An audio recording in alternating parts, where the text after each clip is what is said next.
บ้านไกลขอมอบหัวใจให้เจ้ามอบความฮักใหม่ฮักใหม่หัวใจของ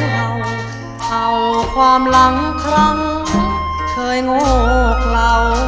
ความเศร้าลอยลำน้ำชีสาวยโสธรหัวใจรักเจ้าทุ่มเทที่หนุ่มร่อนเรบุพเพสร้างสรรค์ชวนชีแห่งความฮักใหม่นุ่มงาม